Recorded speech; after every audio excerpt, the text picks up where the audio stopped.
Hello everyone, नमस्कार दोस्तों। चलिए आज के सेशन में काफ़ी इंपॉर्टेंट जीके के प्रश्न देखेंगे। ओवरऑल जीके जीएस और करेंट अफेयर्स से रिलेटेड प्रश्न है। ये टोटल प्रश्न 50 है। आप सभी जानते हैं कि सीपीयू जो एसएससी में सीपीयू आता है, जिसमें 50 जीके, 50 मैथ, 50 रीजनिंग और 50 इंग्लिश का प्रश्न पूछा जाता है पीटी में, है ना। और इसके बाद मेंस में 200 नंबर का इंग्लिश रहता है, 200 क्वेश्चन को। तो यह पेपर 1 है, जिसमें आप सभी जानते हैं 50 को जीके का प्रश्न होता है। वही जीके का प्रश्न एज ए सेट के रूप में हम लोग देखेंगे।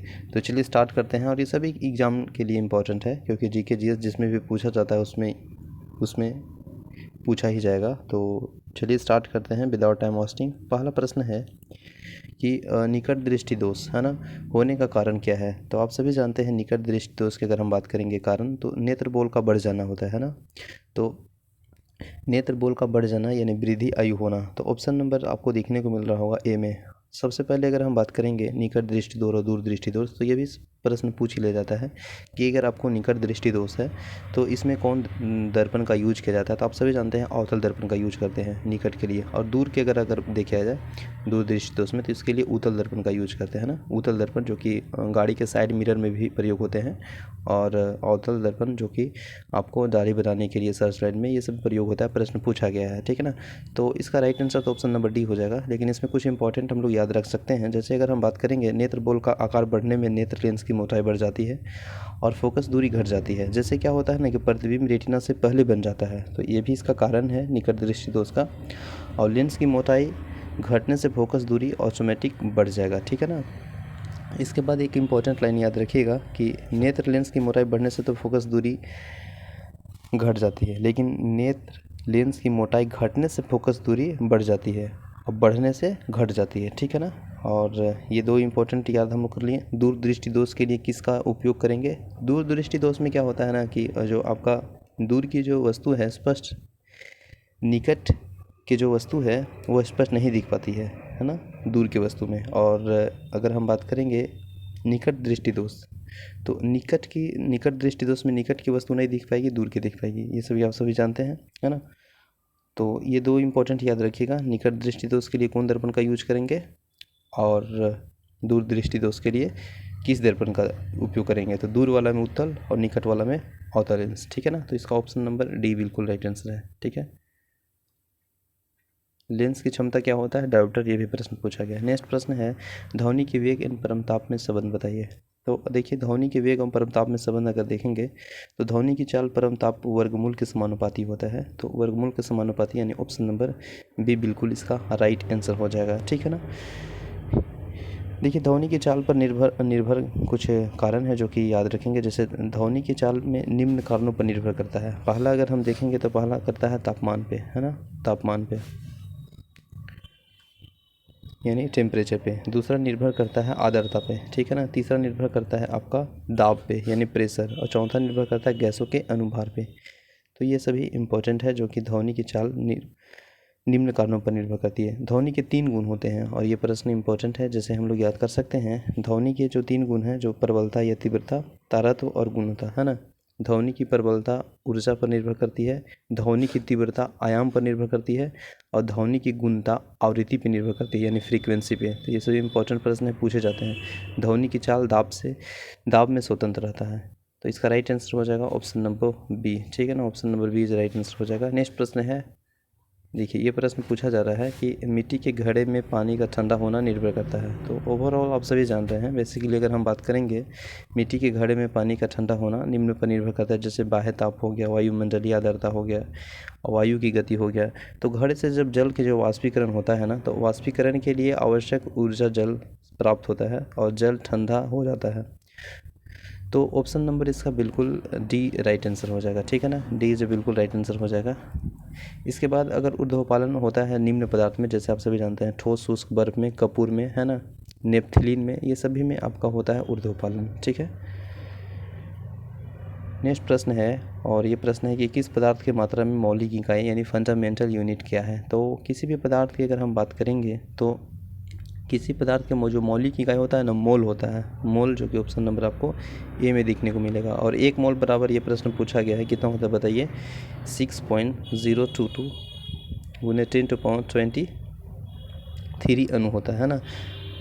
या परमाणु या आयन के बराबर होता है। तो ये सभी इम्पोर्टेंट पॉइंट है। और ये सभी इम्पोर्टेंट पॉइंट के साथ एक अगर हम बात करेंगे मोल, तो जो मोल का जो शब्द प्रस्तावित किया गया है वह 1896 ईस्वी में किसके द्वारा, तो ये किया गया है आपको विल्हेम्स ऑस्टवाल्ड के द्वारा, है ना। मोल एक लैटिन शब्द है जिसका मतलब होता है बेसिकली ढेर, है ना। और मोल, ये प्रश्न पूछा गया है कि मोल की संख्या बराबर, तो मोल की संख्या बराबर क्या होता है, तो मोल की संख्या बराबर होता है पदार्थ की मात्रा, है ना, पदार्थ की मात्रा बटा आणविक भार ग्राम में। तो ये इसका इम्पोर्टेंट लाइन है, याद रखेंगे। नेक्स्ट प्रश्न है इसमें, यदि बल तथा लंबाई का मात्रक 4 गुना कर दिया जाए तो इसका मात्रक हो जाएगा। तो देखिए, किसी भी वस्तु द्वारा किया गया जो कार्य है ना, ऊर्जा के रूप में संचित रहता है। और इसका जो फॉर्मूला होता है आप सभी जानते हैं, W बराबर Fs, है ना।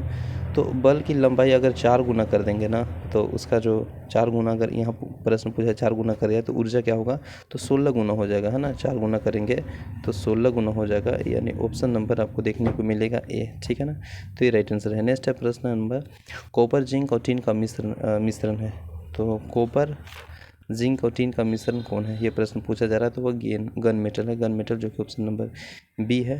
यानी इसमें जो कॉपर होगा लगभग आपको मिलेगा 88%, और जो जिंक है वो आपको मिलेगा लगभग आपको 2% बेसिकली, और ये जो आपका टीन है वो मिलेगा आपको 10%। तो ये सभी मिल के बनता है आपका गन मेटल। और ये प्रश्न पूछा जाता है, जैसे पीतल किससे किससे मिला है, बताइए। ये प्रश्न पूछा हुआ था पीसीएस में, जल्दी ही पीसीएस में पूछा हुआ प्रश्न है। पीतल आपको मिला है किससे, कॉपर और जिंक से। बिल्कुल, कॉपर 70% और जिंक 30% है, ठीक है। तो ये सभी प्रश्न पूछे जाते हैं। जैसे गन मेटल हो गया, तो गन मेटल पूछा जाएगा किससे बना है, तो ये भी प्रश्न पूछा गया, कॉपर, जिंक और टीन से, है ना। जर्मन सिल्वर, तो कॉपर हो गया, जिंक हो गया और निकेल हो गया, इससे मिल के बनेगा जर्मन सिल्वर, ठीक है ना।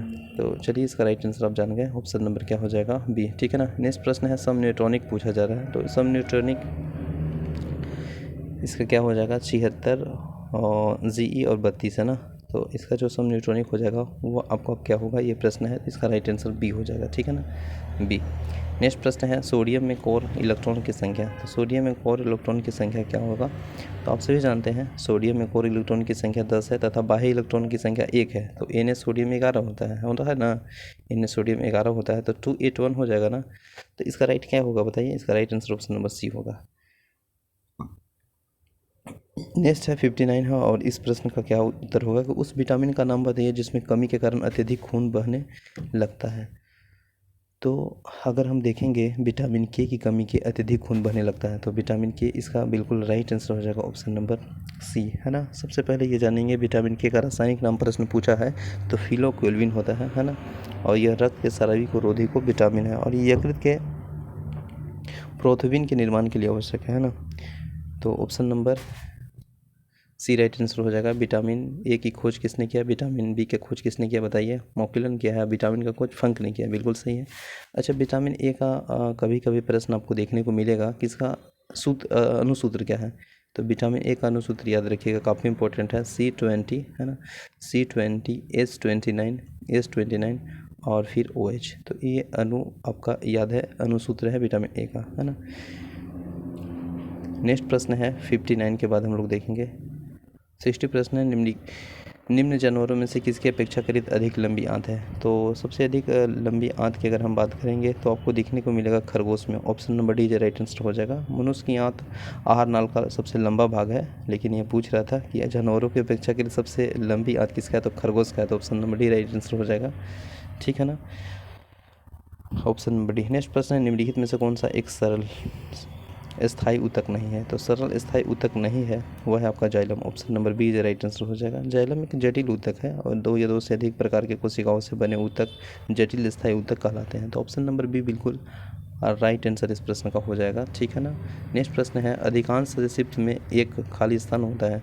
तो देखिए, अधिकांश अगर हम बात करेंगे ना, अधिकांश सरीसृप में तो एक 3 कक्षीय हृदय होता है, एक 3 कक्षीय हृदय होता है, और एक 3 कक्षीय हृदय आपको देखने को मिल रहा है ऑप्शन नंबर सी में। तो इसका बिल्कुल सी राइट आंसर हो जाएगा, एक 3 कक्षीय हृदय होता है ना। देखिए, सरीसृप में हृदय में 2 अलिंद तथा 1 नीले होता है, ठीक है ना। और इस वर्ग को रेप्टिलिया भी कहा जाता है, ठीक है ना। नेक्स्ट प्रश्न अगर हम देखेंगे तो इसमें पूछा जा रहा है कि पित्त सार्वित होता है। तो पित्त जो सार्वित होता है वह होता है लीवर से। Option number D is right answer हो जाएगा। पित्र जो है लीवर से पित्तरस सार्वित होता है और तथा पित्ताशय में जमा होता है ना। पित्त भोजन की क्षारीय बनाता है और वसा के पाचन में सहायक होता है। छोटी जो आंत है वो भोजन को पूर्ण रूप से पचाता है तथा अवशोषण होता है इसमें, ठीक है ना। नेक्स्ट प्रश्न है, और नेक्स्ट प्रश्न इसमें देखने को मिल रहा है,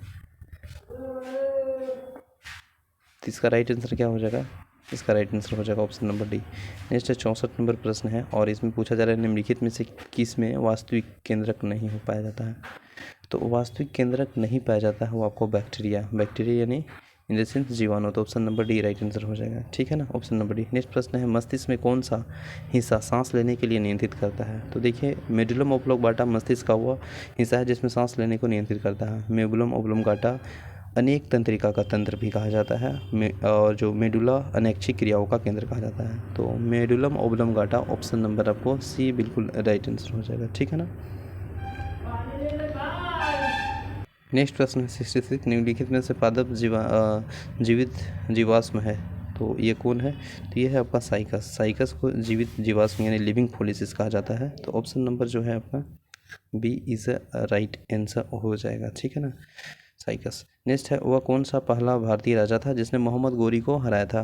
तो गुजरात का जो आपका सोलंकी शासक मूलराज द्वितीय पहला भारतीय राजा था जिसने मोहम्मद गोरी को हराया था। तो ऑप्शन नंबर आपको डी बिल्कुल राइट आंसर हो जाएगा, ठीक है ना। मूलराज द्वितीय ने 1178 ईस्वी में राजस्थान के आबू पर्वत के समीप पाटन के युद्ध में मोहम्मद गोरी को पराजित किया था। और तराइन के प्रथम युद्ध जो कब हुआ था? 1191 में, है ना।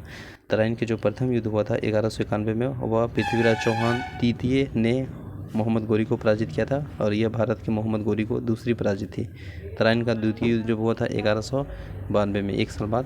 तो इसमें हुआ था कि जिसमें जो पृथ्वीराज चौहान है वो मोहम्मद गोरी को पराजित किया था। तो ऑप्शन नंबर इसका बिल्कुल राइट आंसर हो जाएगा, गुजरात का सोलवेंसी और मूलराज द्वितीय। नेक्स्ट है व्यापंग का सिद्धांत नीति किसने तैयार किया था। तो इम्पोर्टेंट प्रश्न है, पूछा जाता है यह व्यापंग का जो सिद्धांत है वह आप सभी जानते हैं लॉर्ड डलहौजी ने तैयार किया था। लॉर्ड डलहौजी का जो द्वारा 1848 ईस्वी में व्यापंग की नीति लाया गया था, और डलहौजी ने हड़प नीति के द्वारा ही सतारा को कब 1848 ईस्वी में, है ना, सतारा को कब 1848 ईस्वी में अपनाया था, 1848 ईस्वी में, ठीक है ना, ब्रिटिश भारत को विलय कर दिया था।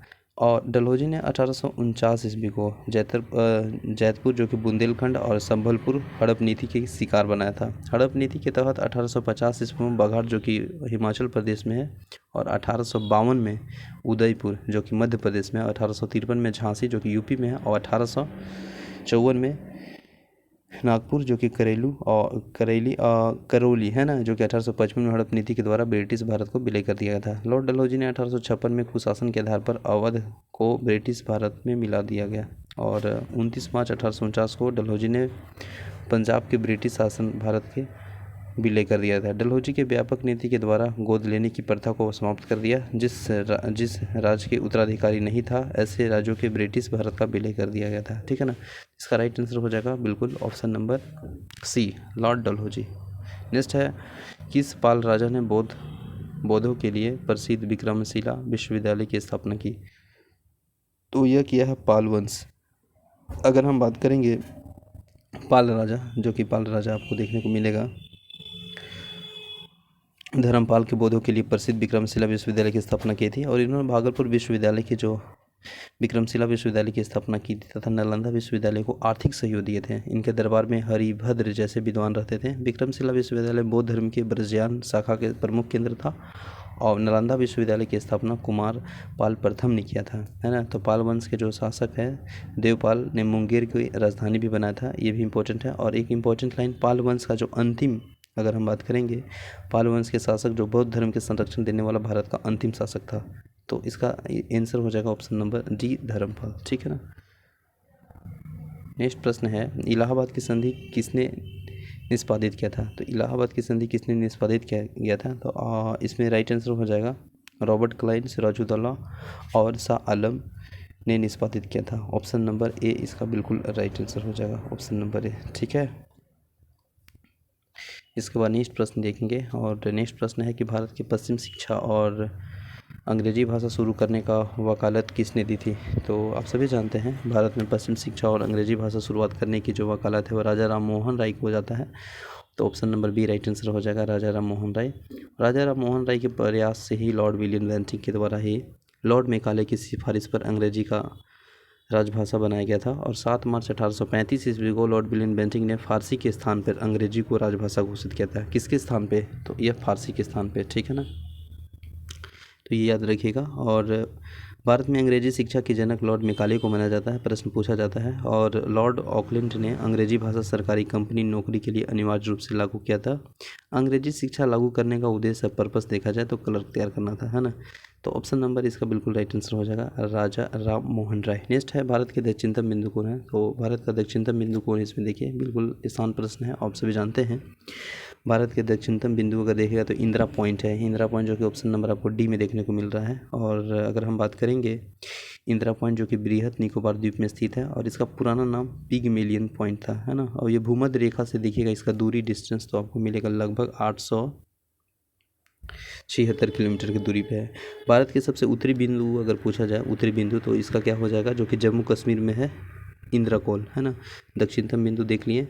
और अगर हम बात करेंगे भारत के सबसे पश्चिम, यानी उत्तर हो गया, दक्षिण हो गया, पूर्व हो गया, पश्चिम, तो सबसे पश्चिम आपको देखने को मिलेगा गरीह माथा जो कि सरक्रिक गुजरात में है और पूर्वी में किबूती जो कि अरुणाचल प्रदेश में है, ठीक है ना। तो ये इंपॉर्टेंट लाइन याद रखेंगे। और नेक्स्ट प्रश्न है, इसका राइट आंसर डी हो जाएगा।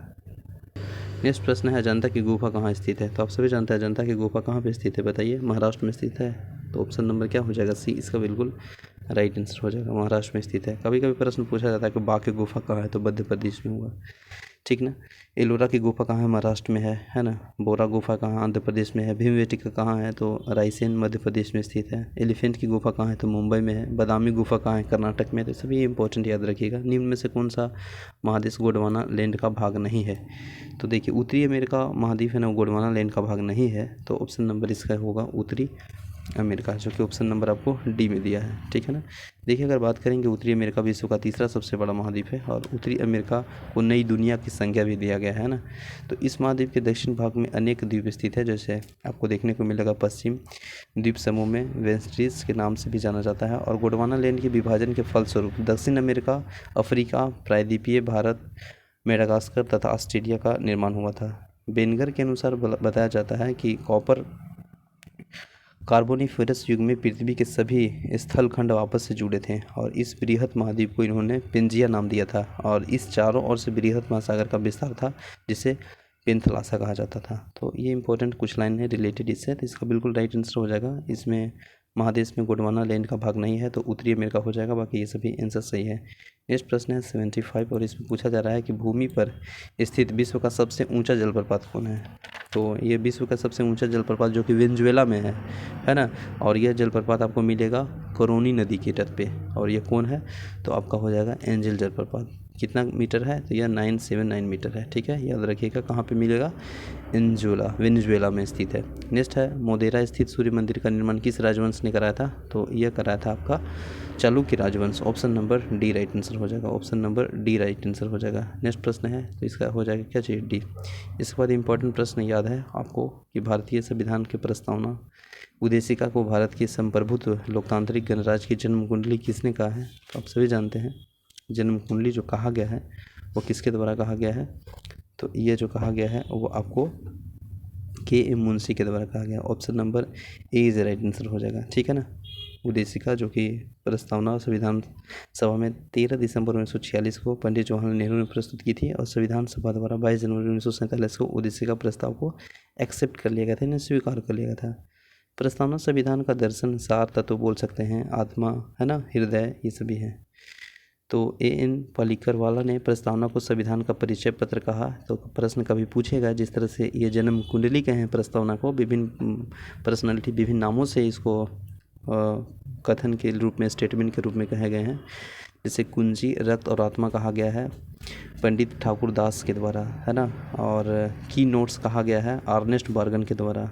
और KN मुंशी के द्वारा कहा गया है क्या चीज़, जन्म कुंडली। इसी तरह संविधान का परिचय पत्र कहा गया है NA पालिकवाला के द्वारा। तो ये सभी इंपॉर्टेंट लाइन है, याद रखिएगा, ऑप्शन नंबर ए। नेक्स्ट प्रश्न है, पृथ्वी के वायुमंडलीय में सर्वाधिक घनत्व कहाँ पे होता है। तो क्षोभ मंडल में होता है सर्वाधिक घनत्व, है ना। पृथ्वी की सबसे निचले परत क्षोभ मंडल को कहते हैं। वायुमंडल की ऊंचाई ध्रुव से 8 किलोमीटर तक और विषुवत रेखा से 18 किलोमीटर तक होती है। क्षोभ मंडल के तापमान गिरावट की दर प्रति 165 मीटर की ऊंचाई पर 1 डिग्री सेंटीग्रेड तथा 1 किलोमीटर की ऊंचाई पर 6.4 सेंटीग्रेड कम हो जाती है ना। प्राय देखिएगा तो सभी वायुमंडलीय घटना है ना, वह आपको वायुमंडलीय घटना इसी में होती है, क्षोभ मंडल में। क्षोभ मंडल को सोहन मंडल भी कहा जाता है ना। तो याद रखिएगा, समताप मंडल में इंपॉर्टेंट प्रश्न पूछा जाता है। जितने भी वायुयान उड़ाने की जो आदर्श दशा पाई जाती है वो समताप मंडल में पाई जाती है। नेक्स्ट प्रश्न, तो इसका right answer option number A होगा, ठीक है ना। नेक्स्ट है, भारतीय संविधान का मौलिक अधिकार किस संविधान से अंगीकृत किया गया है। तो आप सभी जानते हैं, अगर हम बात करेंगे भारतीय संविधान के मौलिक अधिकार, तो मौलिक अधिकार किससे लिया गया है, तो संयुक्त राज्य अमेरिका से। बहुत सारा चीज़ संयुक्त राज्य अमेरिका से लिया गया है। अगर बोलेंगे प्रस्तावना तो संयुक्त राज्य अमेरिका से, है ना। इसके बाद उपराष्ट्रपति, राष्ट्रपति, महाभियोग, वित्तीय पात, न्यायपालिका, है ना, ये सभी आपको संयुक्त राज्य अमेरिका से लिया गया है, ठीक है ना, याद रखेंगे। इसके बाद अगर हम बात करेंगे, जैसे आपको ये सभी प्रश्न पूछा जाता है। प्रस्तावना तो लिया गया है संयुक्त राज्य अमेरिका से, लेकिन प्रस्तावना की भाषा कहेगा तो ऑस्ट्रेलिया, याद रखिएगा, ठीक है ना, ऑस्ट्रेलिया, ठीक है ना।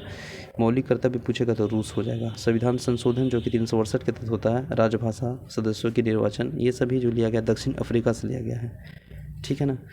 तो चलिए नेक्स्ट वीडियो देखते हैं। नेक्स्ट क्वेश्चन है, निम्नलिखित में से कौन सा, तो ये इसका राइट आंसर क्या होगा बताइए, ऑप्शन नंबर सी। नेक्स्ट है, निम्नलिखित में से कौन सरकारी विधेयक और प्रस्तावित कर सकता है। तो निम्नलिखित में से कौन सरकारी विधेयक और प्रस्तावित कर सकता है, तो यह कर सकता है आपको संसद के किसी भी सदन के मंत्री, option number D right answer हो जाएगा। नेक्स्ट प्रश्न है, भारत के नियंत्रण महालेख परीक्षण पद और उसमें संबंधित शर्तों का उल्लेखन भारतीय संविधान के किस अनुच्छेद में है। तो यह आर्टिकल 148 में है, option number A right answer हो जाएगा। देखिए आर्टिकल 148 में बेसिकली यह है कि भारत का जो नियंत्रण एवं महालेखन परीक्षण पद की नियुक्ति, शपथ और अन्य शर्तों का उल्लेखन किया गया है। लेकिन 148 के बाद 149 में अगर देखेंगे तो इसमें बताया गया है कि जो इसका जो संबंध नियंत्रण51 का परीक्षण का जो कर्तव्य शक्ति है, इसके बारे में 150 में बताया गया संघ और राज्यों में लेखाओं का जो प्रारूप होता है ना, इसके बारे में। और 151 में बेसिकली आपको बताया गया है कि जो ऑडिट रिपोर्ट होते हैं ना, उसका उल्लेखन है। तो यह आप सभी याद हो जाएगा। वर्तमान में भारत का जो नियंत्रण महालेखन परीक्षण है वो गिरीश चंद्र मुर्मू है, ठीक है ना। इसके बाद नेक्स्ट प्रश्न है, व्यापार यानी विश्व व्यापार संगठन यानी WTO। तो WTO की स्थापना पूछा जा रहा है। तो आप सभी जानते हैं 1 जनवरी 1995। तो ऑप्शन नंबर बी इसका बिल्कुल राइट आंसर हो जाएगा। WTO का मुख्यालय आपको देखने को मिलेगा जेनेवा में, तो याद रखिएगा, ठीक है ना। WTO में वर्तमान में कितना सदस्य है अभी बताइए, 164 सदस्य है, ठीक है ना। और जो 164वां जो सदस्य वो अफगानिस्तान है। और WTO व्यापार क्षेत्र में सर्वोच्च संगठन है, तो ये भी याद रखिएगा, ऑप्शन नंबर बी। नेक्स्ट है, किस राज्य में गेहूं प्रचुर मात्रा में उत्पादन होता है। तो देखिए गेहूं अगर प्रचुर मात्रा में उत्पादन की अगर बात की गई है तो ये आपको हो जाएगा आंसर उत्तर प्रदेश। लेकिन यही अगर प्रश्न पूछ देता ना कि प्रति हेक्टेयर में हिसाब में गेहूं का सर्वाधिक, तो वो हो जाता है आपका PNB यानी पंजाब, ठीक है ना। गेहूं रबी फसल है जो कि अक्टूबर, ठीक है ना, अक्टूबर और कब, अक्टूबर नवंबर में बोया जाता है, मार्च अप्रैल में काट लिया जाता है। एक इम्पॉर्टेंट लाइन बात आप याद करिएगा, गेहूं का जो वैज्ञानिक नाम है वो बता दीजिए। तो गेहूं का वैज्ञानिक नाम क्या हो जाएगा, ट्रिटिकस एस्टिवम, ठीक है ना। और अगर देखिएगा तो विश्व का जो मुख्य खाद्य फसल है ना, वो आपको गेहूं मिलेगा। भारत का जो मुख्य खाद्य फसल है वो चावल है, विश्व में बात करेंगे तो गेहूं है। और भारत का जो मुख्य खाद्य फसल चावल है, पहला स्थान पे और दूसरा पे गेहूं ही है, ठीक है ना। तो ऑप्शन नंबर इसका राइट आंसर हो जाएगा यूपी। नेक्स्ट है, निम्नलिखित भारतीय संघ राज्य क्षेत्र के दैनिक प्रशासन किसके द्वारा संचालित होता है। तो ये संचालित होता है आपको उपराष्ट्रपति के द्वारा, ऑप्शन नंबर डी बिल्कुल राइट आंसर है, ऑप्शन नंबर डी, ठीक है ना। नेक्स्ट प्रश्न है, लिंगराज मंदिर कहाँ पे स्थित है। तो जो लिंगराज मंदिर है वो भुवनेश्वर में है, ऑप्शन नंबर सी बिल्कुल राइट आंसर हो जाएगा। लिंगराज मंदिर भुवनेश्वर में है और ये नागौर शैली से सर्वश्रेष्ठ उदाहरण है। भारत में मंदिर निर्माण की 3 शैलियाँ हैं, नागर शैली, बसेर शैली और द्रविड़ शैली, ठीक है ना। तो नागर शैली बेसिकली उत्तर भारत में मंदिरों का विशेषता है और जो बसेर शैली है वो मध्य भारत में मंदिरों की विशेषता, जिसमें नागर और द्रविड़ दोनों शैली का प्रभाव है। द्रविड़ शैली जो कि दक्षिण भारत में मंदिरों की विशेषता है। और याद रखिएगा कि महाकालेश्वर मंदिर उज्जैन में स्थित है। उज्जैन क्षिप्रा नदी पर अवस्थित है, जो कि कुंभ मेला का आयोजन किया जाता है। उज्जैन अवंती महाजनपद की राजधानी भी है ना। मदुरै मीनाक्षी मंदिर प्रसिद्ध है। मदुरै पांड्य वंश का राजधानी है। तो ये सभी इंपॉर्टेंट पॉइंट है जो कि इससे रिलेटेड था, तो मैं डिस्कस किया। विश्व जनसंख्या दिवस कब मनाया जाता है? तो अब सभी जानते हैं विश्व जनसंख्या दिवस 11 जुलाई को मनाया जाता है। और 14 जून यहाँ दिया गया, तो इसमें क्या मनाया जाता है? विश्व रक्तदाता दिवस।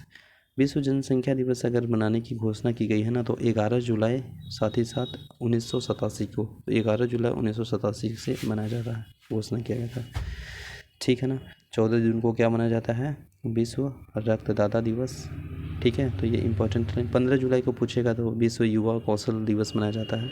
ऑप्शन नंबर इसका सी राइट आंसर हो जाएगा। नेक्स्ट प्रश्न है निम्नलिखित में से कौन सा एप्लीकेशन प्रोटोकॉल है? तो एप्लीकेशन प्रोटोकॉल है जो आपका hyper text transfer protocol HTTP है। Option number A right answer हो जाएगा। ठीक है ना। इसके बाद नेक्स्ट है 1 TB बराबर कितना GB होता है? तो 1 TB बराबर कितना GB होता है? तो 224 GB के बराबर होता है, यानी गीगाबाइट बराबर होता है। TB मतलब टेराबाइट होता है। तो option number 224 D right answer हो जाएगा। 1 KB बराबर कितना होता है? 224 बाइट, है ना। और 1 MB बराबर 224 KB, है ना। अब 1 GB बराबर 224 MB, 1 TB बराबर 224 GB। ठीक है, तो ये सभी सब आपको याद रखना है।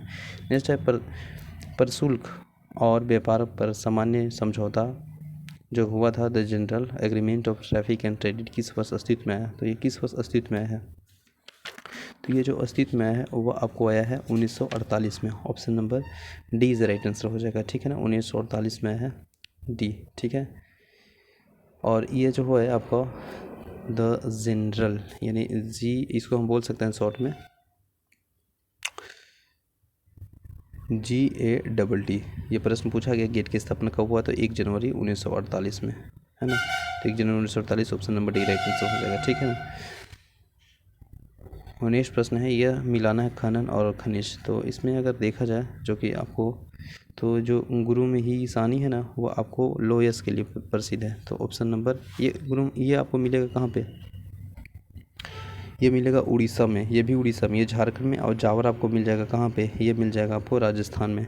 तो देखिए तलवर किस लिए खनिज के लिए प्रसिद्ध है? तो कोयला के लिए तलवर। जादूगोड़ा यूरेनियम के लिए झारखंड में है। जालौर जो कि आपका सीसा जस्ता के लिए प्रसिद्ध है। तो इस तरह से देखिएगा तो ऑप्शन नंबर आपको डी का वन यहाँ है, यानी ऑप्शन नंबर ए बिल्कुल राइट आंसर हो जाएगा। नेक्स्ट प्रश्न है येन किसकी मुद्रा है? तो जापान की राजधानी टोक्यो है। और अगर मुद्रा पूछेगा तो हो जाएगा आपका येन।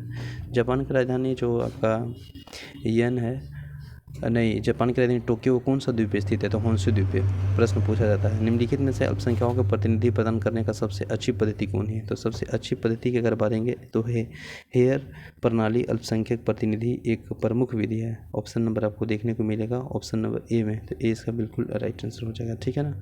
नेक्स्ट प्रश्न है 93 प्रश्न है कि ताजमहल परिसर का निर्माण लगभग कब शुरू हुआ था? तो देखिए अगर बात करेंगे ताजमहल परिसर का निर्माण, तो ऑप्शन नंबर आपका बिल्कुल डी हो जाएगा 1932 में। 1932 से स्टार्ट हुआ था और 1953 है ना, 1953-54 तक यह इसके बीच में निर्माण हो गया था। इससे इम्पोर्टेंट हम लोग याद रख सकते हैं कि अर्जुमन बानो बेगम की विवाह खुर्रम के साथ हुआ था। अर्जुमन बानो बेगम जो कि 1631 ईस्वी में प्रसव पीड़ा के दौरान इसकी मृत्यु हो गई थी। आप सभी जानते हैं कि इसका शायद 14वां पुत्र बेसिकली, मुझे डिटेल पूरा पता नहीं है, बट हमको ये लग रहा है कि शायद इनका लास्ट अंतिम जो पुत्र जन्म हो रहा था उसी घर इसको पीड़ा के कारण इनकी मृत्यु हो गई थी, और इसी की याद में बनाया गया था ताजमहल, है ना। तो अर्जुमन बानो बेगम को पुनः आगरा लाकर दफनाया गया था, और पहला बार इसको दफनाया गया था प्रारंभ में बुरहानपुर में दफनाया गया था, और पुनः इसको दफनाया गया था आगरा के लाकर, ठीक ना।